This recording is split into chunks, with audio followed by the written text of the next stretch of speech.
Hello, Red class. Well, hello, everybody. Can you touch your chin?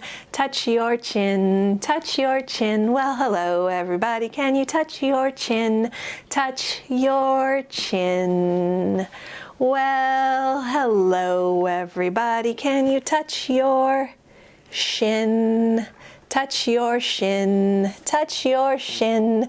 Well, hello, everybody. Can you touch your shin? Touch your shin. Well, if you are watching this on the day that it comes out, it is St. Patrick's Day. So that's why I'm wearing green. Green is the favorite color of leprechauns, and that's why Percival is wearing his special leprechaun in rainbow scarf. How do you like it, Perce? Pretty good? All right, so remember last time I saw you, I was starting to show you how to count to 10 in sign language. I'm going to show you again today, and we'll go slower so we can practice and get better at it. All right, so some of the numbers will look familiar and some of the numbers will look the same. So you're going to use your hand, and this part of your hand is called the palm. And when we count from 1 to 5, the palm is going to be facing your body.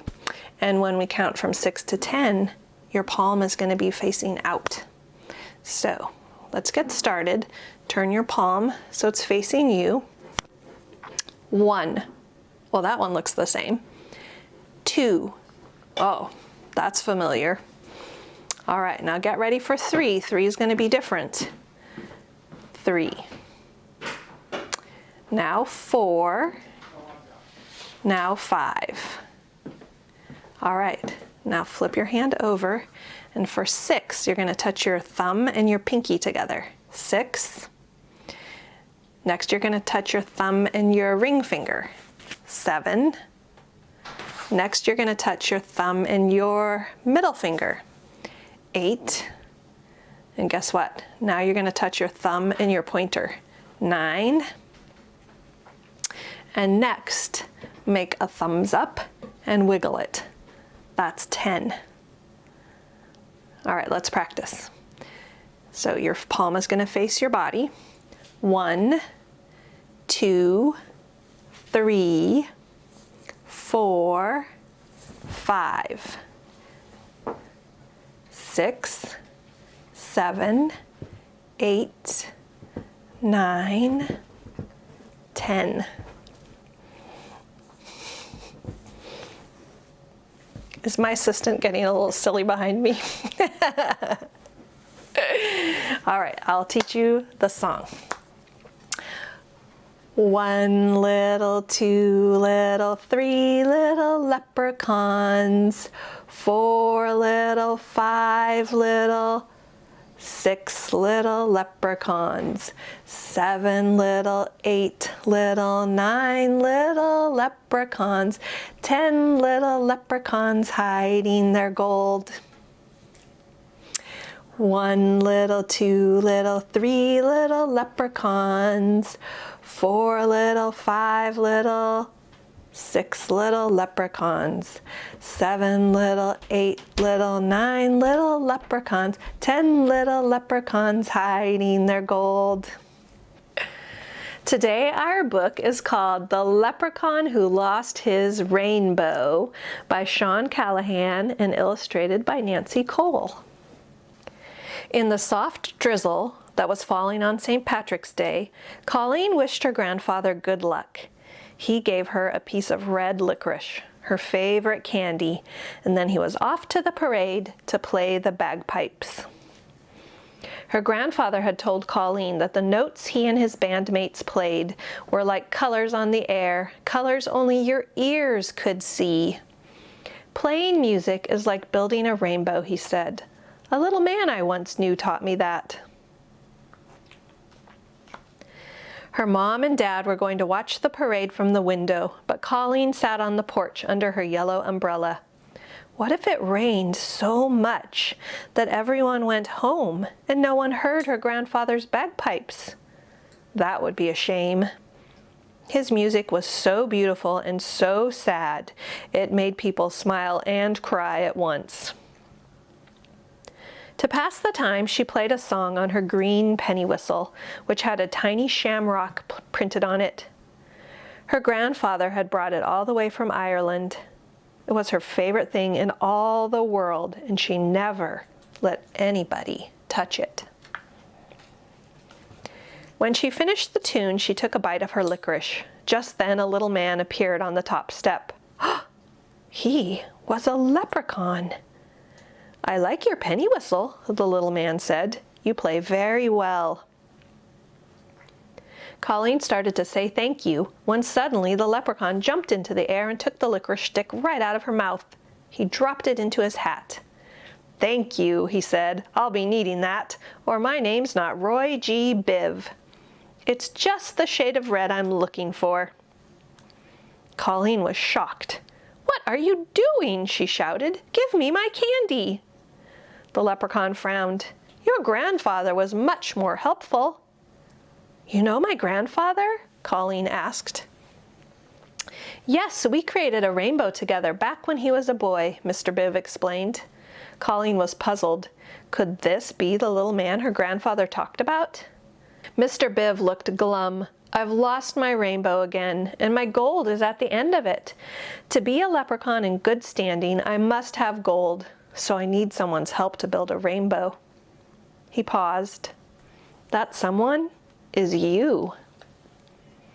Colleen frowned. Leprechauns were tricky. Everyone knew that. Could Mr. Biv be telling the truth? "Let me show you something," the leprechaun said. "Spin round with the hat and watch what happens." She twirled around holding the hat. Suddenly a streak of bright red, just the color of her licorice, sprang out of the hat, hung in the air for a moment, and then disappeared. Colleen was amazed. "See," Mr. Biv said, "we're starting to make a rainbow, and if there's a rainbow, the sun will come out to shine on the parade." Colleen took a deep breath. "What do we do?" "For every color, I need something that belongs to you. Something red, orange, yellow, green, blue, indigo, and violet." Colleen looked around. There was her new orange basketball. She hated to give it up, but she tossed it into Mr. Biv's hat. Immediately, an orange streak shot up. She gave him her yellow umbrella. Yellow curved under the orange. When her blue ribbons went in, a beautiful blue appeared. Next to go was her indigo headband. And finally, her violet scarf. Now there was a rainbow of colors coming out of the hat. But something was wrong. Right between the yellow and blue, there was an empty space. Colleen knew which color was missing. "Yes, we need green," Mr. Biv said. "And not just any green, Colleen. It's a very hard color to find, which is why rainbows are so rare." It was raining harder. The parade goers were starting to leave. Colleen was nervous. What would the leprechaun want? "You're going to have to make one more sacrifice, lass," Mr. Biv said. "I'm going to need your penny whistle with the shamrock on it. That green is the last perfect color I need for my rainbow."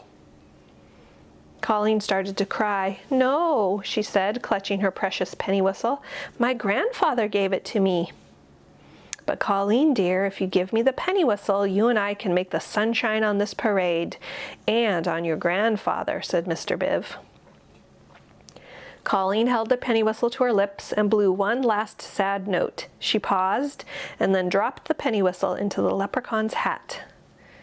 In a flash, the rain stopped, the sun burst through the clouds, and a rainbow, complete with the most beautiful shade of green ever, spread across the sky.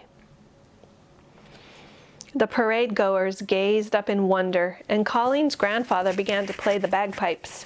The music was so beautiful and sad that people smiled and cried at once. Nobody noticed that a pot of gold had appeared at the end of the rainbow right on Colleen's front lawn. Roy G. Biv dug his hand into the pot of gold and pulled out a flute that looked just like Colleen's penny whistle. But this wasn't a toy flute. It was a real one made of silver, and there was a shamrock on it that looked like Colleen's, only this one was made of emeralds.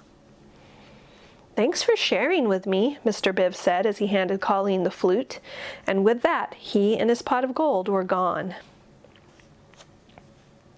Colleen's grandfather stood in front of her. "Who was that you were talking with?" he asked. "Roy G. Biv," she said. "He's a leprechaun." "I thought I recognized him," her grandfather said. "He gave me this flute, Grandpa." "Oh, 'tis a nice one, silver, just like my bagpipes.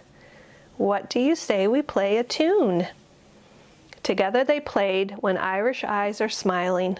The colors danced on air.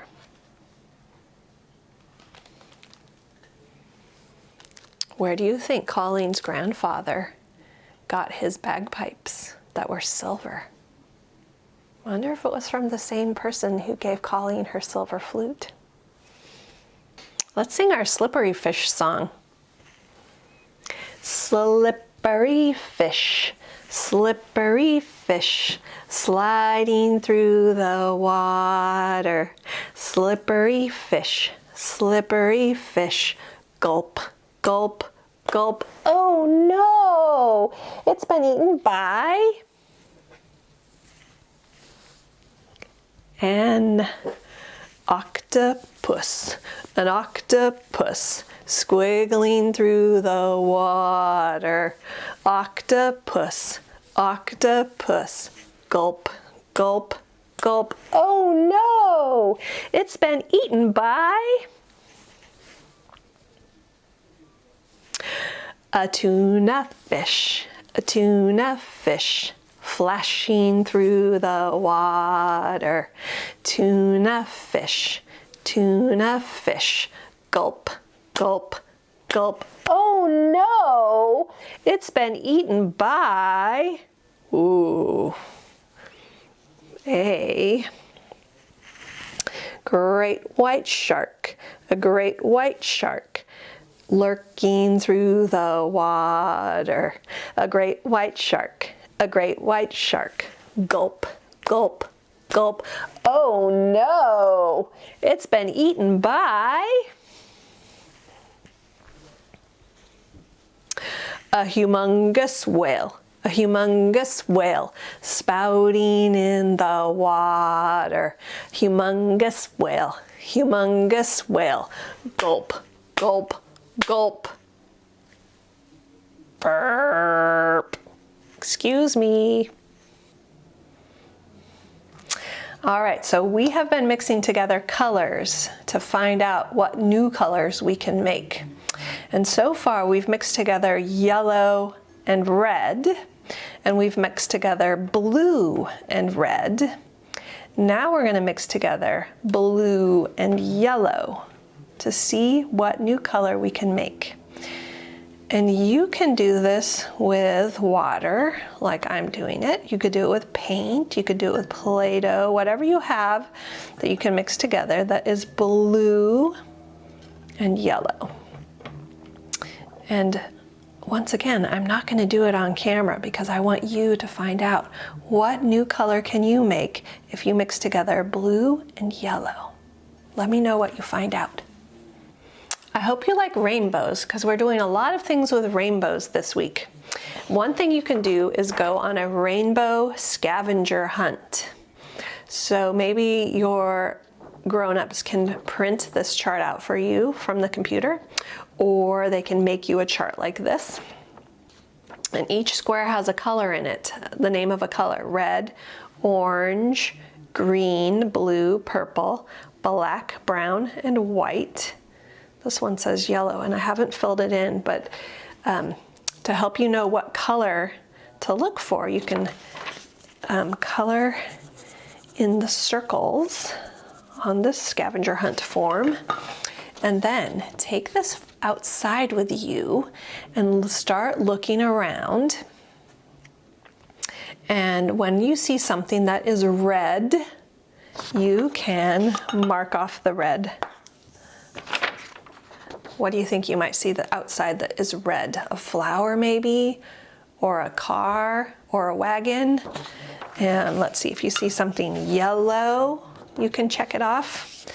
I know that what I would see at my house that's yellow is a daffodil that's blooming in the garden. So have fun looking for all the colors that are in the rainbow outside. Another rainbow project that you can do this week, it looks like this. And there's some gold pieces. There is a black piece. Oh, let's see. Oh, doesn't that look like a pot? And then there are strips that are all the colors of the rainbow. Oh, there it is. All the colors of the rainbow. And you can make a chain, bend the paper until it makes a circle. And then, let's see, use your tape. And you can start making a rainbow chain. Keep going until you've done it with all the colors. And you know, if you want to remember what all the colors of the rainbow are or what order they are in, take a look at your red class necklace, because the beads are all the colors of the rainbow. Red, orange, yellow, green, blue, purple. All right, so keep going and make your chain, and then you can work on the pot. Here's the pot, here's some gold. Grab some scissors, cut these up into little bits and glue them onto your pot of gold, onto your pot. And then tape your pot to the bottom of your chain, and it will end up looking like this. A rainbow with a pot of gold at the end. Another project that you can do is with these rainbow streamers. There is a half of a paper plate, and then there are all of these streamers made out of crepe paper, so they're very light and they can fly in the wind. And you can take your colors. Oops, I think I usually do it like this. And you can start taping them on your plate. And you know what, I'm not going to do all of them. I'll just show you a couple. But when you do it, you can put all the streamers on if you like. You can put some of them on. You can cut them. If you think they're too long, you can cut them. And when you're done, you can hold onto the plate and whoo, you have a rainbow streamer. You could go outside and have a little rainbow parade, or you can wave it around your house. It's pretty fun. You can watch this blow in the wind. Have fun. And if this is looking a little plain to you, you could decorate the paper plate too. Here is a game that you can play this week. The directions say, roll a dice, color a coin that matches the number. So grab your dice, roll it. What number did we get? 1, 2, 3. Find a coin that says 3 on it. Oops, there's one. And then color it in. Oh, I wish that I had a gold crayon. I'll color it in yellow. You can color them whatever color you want. You can color them all the same color, or you can color them all different colors. Whatever you like. Oh, what number did we get next? 1, 2, 3, 4, 5. 5. Let's look around. Where's a 5? Oh, there's one. Color it in. And keep rolling and keep coloring until you have filled in all of the coins. Red class, I hope you have a fun week. Thanks for watching my video today, and I'll see you again soon. Goodbye.